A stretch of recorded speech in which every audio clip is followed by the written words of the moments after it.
left-handed. So the Lakers will try to get their first win in the new home of the Pistons, Little Caesars Arena. The Lakers haven't won in Detroit since December of 2014.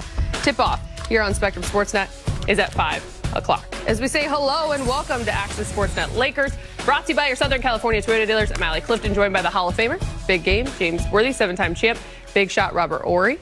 We've got Mike Bresnahan, Mike Trudell. Geeter will join us here shortly.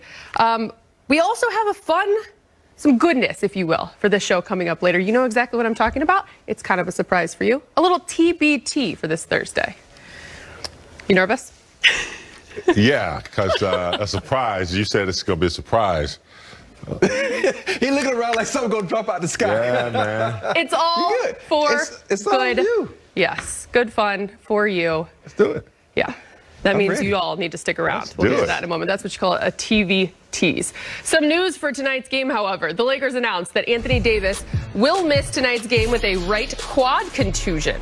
AD scored 23 points last night against Philly. This will be the third game that AD has missed on the season. In last night's loss, Anthony Davis and LeBron did most of the heavy lifting. They combined for 57 points, shot 51% from the field. The rest of the team struggled a bit. After the game, LBJ discussed what could have been better. No, we had cut it to 2, and we missed 3 shots. Mark had an in and out. Kenny had one, that went in and out. I had a short baseline jumper that I missed, and I think me and Bron missed 4 straight free throws down the stretch. I was terrible from the line tonight, 5 for 10. And so, I mean, that's really it. I mean, Joel got to the line early in first quarter.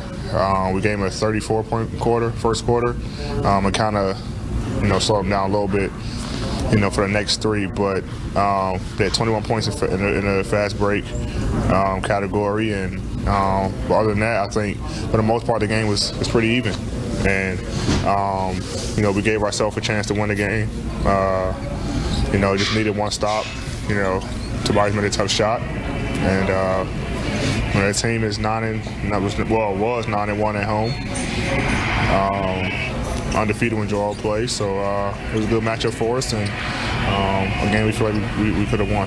Up until that final run there, the shots weren't going down. That's happened a couple times on this trip. Have you seen anything different, or is it sort of make-miss in the way that you guys are getting shots and then converting to I think we got some great looks. We play the same way every game. It's not like we change our approach, and our shooters kind of struggle tonight, obviously. We need, to open up the perimeter a lot more, but we got some great shots, and we just didn't make them. All right, guys, before we get to tonight, let's talk a little last night. We talked about it on the postgame show. Rob, you watched the game. Did we get a little finals preview? I know it's a little early. It's a little early, but, if you look at the way these guys are playing and the way Danny Green played, like them hips weren't hurting this game, you know what I mean? And Embiid is an MVP caliber player, and he's playing at such a high level, and the way these guys get up and down the floor, and we're not going to talk about the guy who made the game-winning shot, Tobias Harris, but they have a really good team. I think they're going to be coached very well, and it might be, but, the game this weekend also might be a finals preview, so we got to sit and wait. It's going to be interesting. It's easy for us to get caught up in the players, but you mentioned in the pregame big game, you add Doc Rivers then to that whole roster that they've put together with championship experience, and we saw it on full display last night. Yeah, you always wonder, when a team has as much talent as they've had.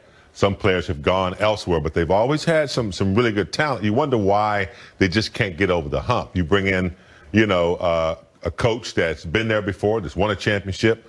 And you also have guys that have matured a little bit. I mean, if Embiid stays healthy and continues in this way, they're going to be trouble. He is a bona fide scorer. He's hard to deal with. He's strong. He can shoot the 3. And then the surrounding players. I mean, Simmons is 6'10". That's nobody really knows his defensive. He's a great defensive player. Tobias is a scorer. I knew they were going to go to him. So yeah. This could be a prelude. It's kind of early, but they're definitely in the mix. When you think about Brooklyn and Milwaukee, Philadelphia definitely wants to be in that hunt. They're right at the top of the East. AD, speaking of tonight, he's getting the night off. His last 9 games, guys, shooting just 19% from 3.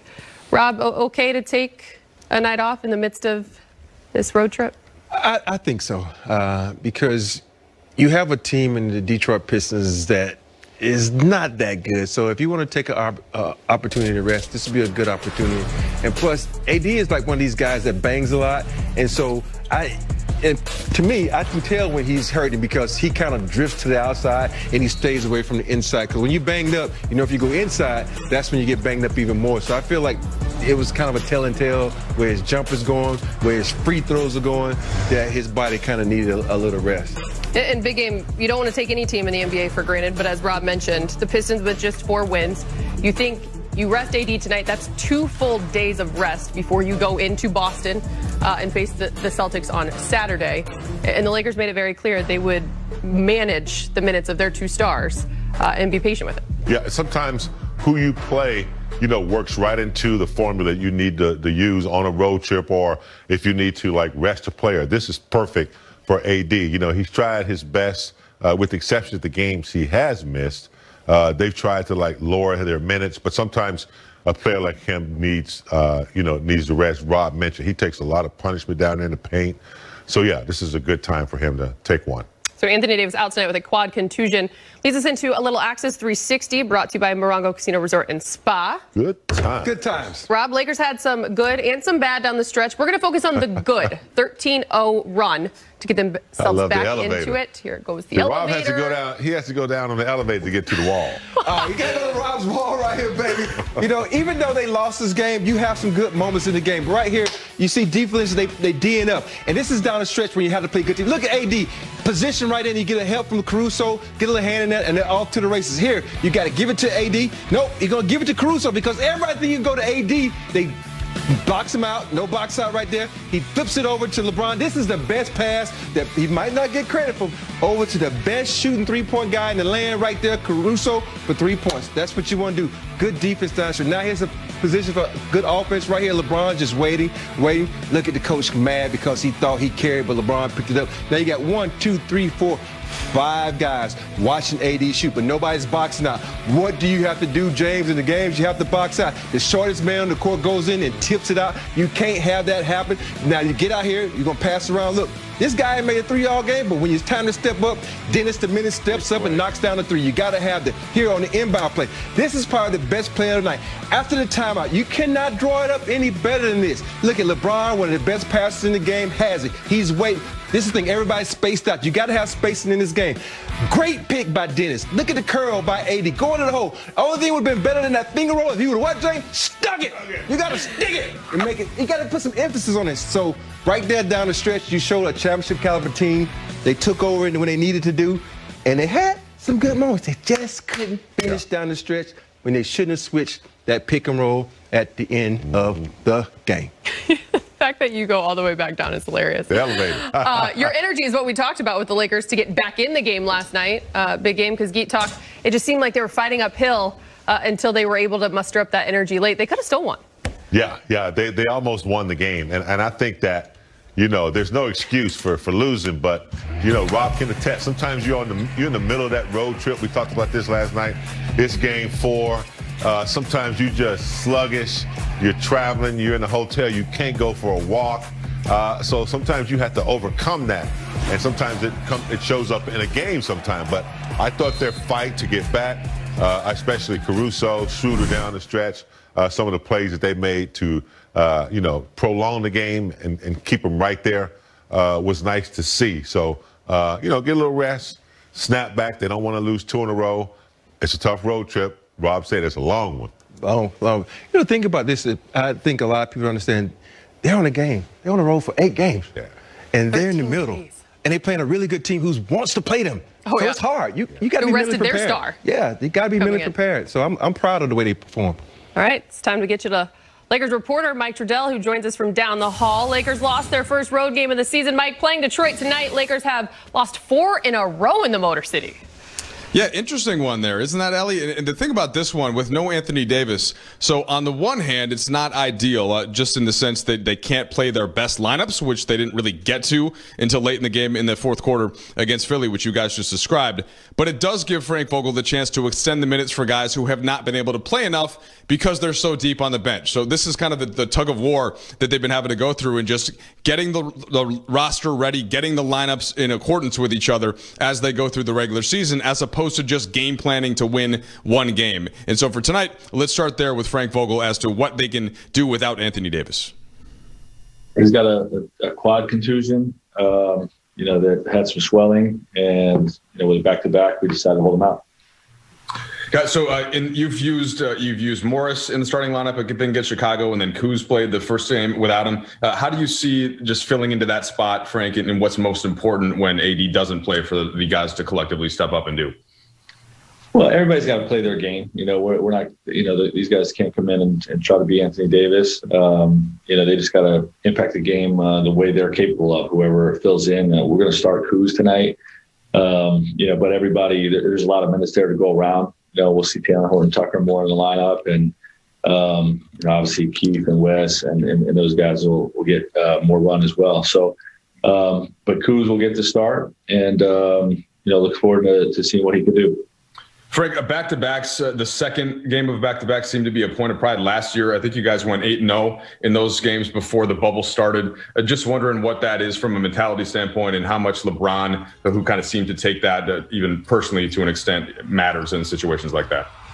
He's always taken pride in that throughout his career.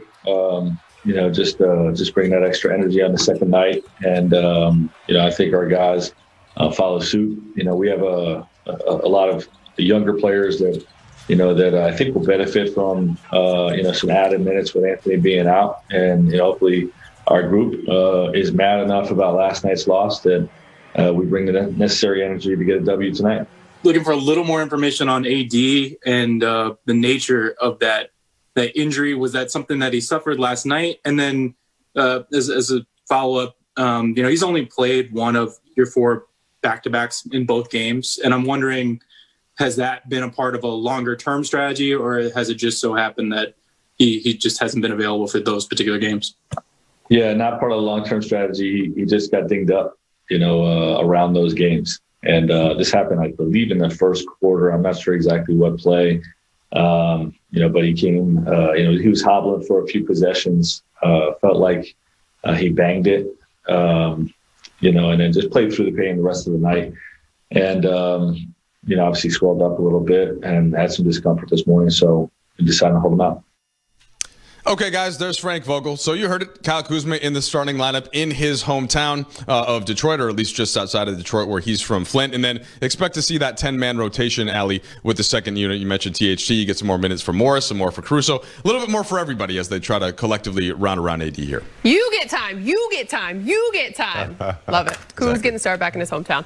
Well done, as always. Thanks, Mike Trudell. The Lakers and Pistons renew their rivalry.